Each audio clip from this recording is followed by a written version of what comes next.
Welcome back to Vismayam news 24. இன்றைய நாளுக்கான குவைத்தின் செய்திகளை பார்க்கலாம்.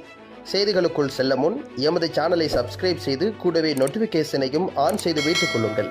நாங்கள் பதிவிடும் வீடியோக்களை தவறாமல் பார்க்க முடியும்.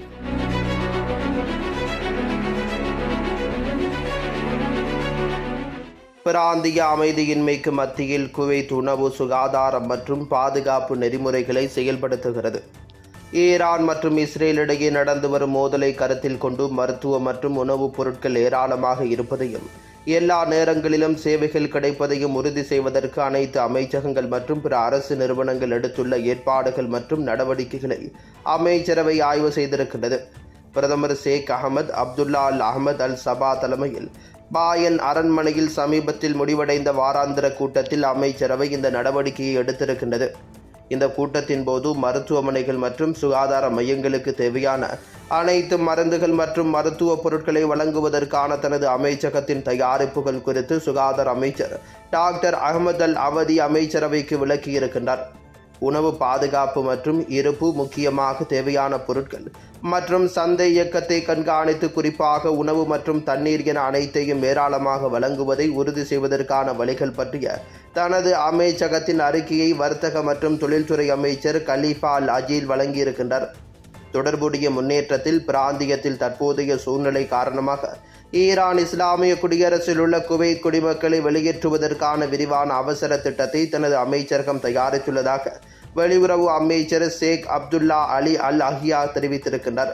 அரசியல் தலைமையின் உத்தரவின்படி தெஹ்ரானில் உள்ள குவைத் தூதரகம் மூலம் ஈரானில் உள்ள குவைத் குடிமக்களின் நிலைமையை 24 மணி நேரமும் அமைச்சகம் உன்னிப்பாக கண்காணித்து வருவதாக அவர் உறுதிப்படுத்தியிருக்கின்றார். அவர்களின் பாதுகாப்பை உறுதி செய்வதற்கும் அவர்களுக்கு தேவையான வழிகாட்டுதல்களை வழங்குவதற்கும் அவர்களுடன் தொடர்பு தொடர்ந்து நடைபெற்று வருவதாக அவர் வலியுறுத்தியிருக்கின்றார். குவைத்தில் வார இறுதியில் வெப்ப மற்றும் தூசி நிறைந்த வானிலை முன்னறிவிப்பு. குவைத் வானிலை ஆய்வுத்துறையின் செயல் இயக்குனர் தராரர் அலி வியாழக்கிழமை வார இறுதி வானிலை பகலில் வெப்பமாகவும் தூசி நிறைந்ததாகவும் இருக்கும் என்றும் இரவில் வெப்பநிலை வெப்பமாகவோ அல்லது சூடாகவோ இருக்கும் என்றும் கடந்த வாரத்தை விட சற்று குளிராக இருந்தாலும் இருக்கும் என்றும் கணித்திருக்கின்றனர். இந்திய பருவமழை காற்றழுத்த தாழ்வு மண்டலத்தின் விரிவாக்கத்தால் குவைத் தற்பொழுது பாதிக்கப்பட்டுள்ளதாக அல் அலி விளக்கியிருக்கின்றார். இதனால் பகல் நேரத்தில் சுறுசுறுப்பான மற்றும் வலுவான வடமேற்கு காற்றுடன் கூடிய வெப்பமான வறண்ட காற்று நிறை ஏற்படுகிறது. மணிக்கு 60 கிலோமீட்டருக்கும் அதிகமான வேகத்தில் வீசும் இந்த காற்று தூசி புயல்களை ஏற்படுத்தும் என்று எதிர்பார்க்கப்படுகிறது. வியாழக்கிழமை காலை வானிலை வெப்பமாகவும் தூசி நிறைந்ததாகவும் இருந்திருக்கின்றது என்றும் மிதமானது முதல் பலத்த வடமேற்கு காற்று மணிக்கு 20 முதல் 65 கிலோமீட்டர் வேகத்தில் வீசும் என்றும் விவரிக்கப்பட்டுள்ளது. வெப்பநிலை 42 முதல் 44 டிகிரி செல்சியஸ் வரை இருக்கும் என்று எதிர்பார்க்கப்படுகின்றது. கடல் பகுதியில் மிதமானது முதல் உயரமான அலைகள் இருக்கும் என்றும் அலைகள் 3 முதல் 7 அடி வரை உயரும் என்றும் கணிக்கப்பட்டிருக்கின்றது. மாலையில் வெப்பமான வானிலை நிலவும், படிப்படியாக தூசி படிந்துவிடும். காற்று மணிக்கு 15 முதல் 42 கிலோமீட்டர் வேகத்தில் லேசான அல்லது மிதமான வேகத்துக்கு குறையும்.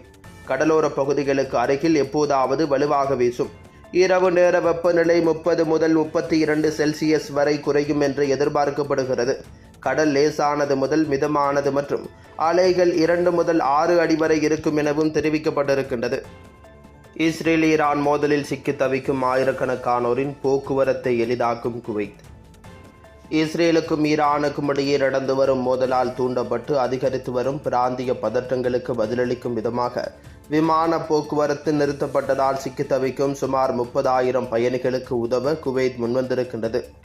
கடந்த வெள்ளிக்கிழமை முதல் பல்வேறு நாடுகளைச் சேர்ந்த இந்த பயணிகள் அப்தாலி எல்லை கடவை வழியாக குவைத்துக்குள் நுழைந்திருக்கின்றனர்.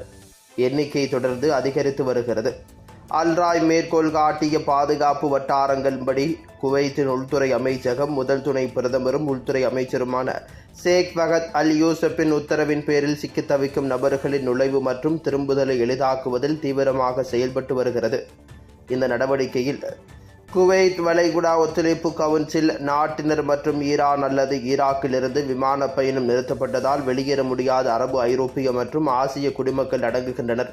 பயணிகள் ஈரானின் சலாம்சி துறைமுகத்திலிருந்து ஈராக்குக்குள் செல்லவும், பின்னர் சப்வான் மற்றும் அப்தாலி தரைவழி துறைமுகங்கள் வழியாகவும், பின்னர் குவைத் சர்வதேச விமான நிலையம் வழியாகவோ அல்லது நுவைசீப் மற்றும் சல்மி எல்லை கடவைகள் வழியாகவோ தங்கள் சொந்த நாடுகளுக்கு செல்ல அனுமதிக்கும் ஒரு கட்டமைக்கப்பட்ட வழிமுறை செயல்படுத்தப்பட்டிருக்கின்றது. மனிதாபிமான நோக்கங்களுக்காக செல்லுபடியாகும் பயண டிக்கெட்டுகளை வைத்திருக்கும் ஜிசிசி குடியிருப்பாளர்களுக்கு 7 நாள் போக்குவரத்து விசாவை அமைச்சர் அல் யூசுப் அங்கீகரித்திருக்கின்றார். இதனால் அவர்கள் குவைத் வழியாக செல்ல முடியும். கூடுதலாக சில ஐரோப்பிய குடிமக்கள் விமான நிலையம் வழியாக திரும்புவதற்கு வசதியாக சிறப்பு நுழைவு அனுமதி வழங்கப்பட்டிருக்கின்றது. குவைத்தில் இன்றைய தினம் தங்கத்தின் பெறுமதிகளை பார்க்கலாம். 24 காரட் ஒரு கிராம் ஒன்றின் தங்கத்தின் பெறுமதி 33.71 குவைத் தீனார்களாகும். 22 காரட் ஒரு கிராம் ஒன்றின் தங்கத்தின் பெறுமதி 30.91 குவைத் தீனார்களாகும். 21 காரட் ஒரு கிராம் ஒன்றின் தங்கத்தின் பெறுமதி 29.50 குவைத் தீனார்களாகும். 18 காரட் ஒரு கிராம் ஒன்றின் தங்கத்தின் பெறுமதி 25.28 குவைத் தீனார்களாகும். குவைத்தின் இன்றைய நாணய மாற்று விகிதங்களை பார்க்கலாம். ஒரு குவைத் தீனார் ஒன்றின் இந்திய பெறுமதி 283.14 இந்தியன் ரூபாய்களாகும். ஒரு குவைத் தீனார் ஒன்றின் இலங்கை பெறுமதி 980.30 இலங்கை ரூபாய்களாகும்.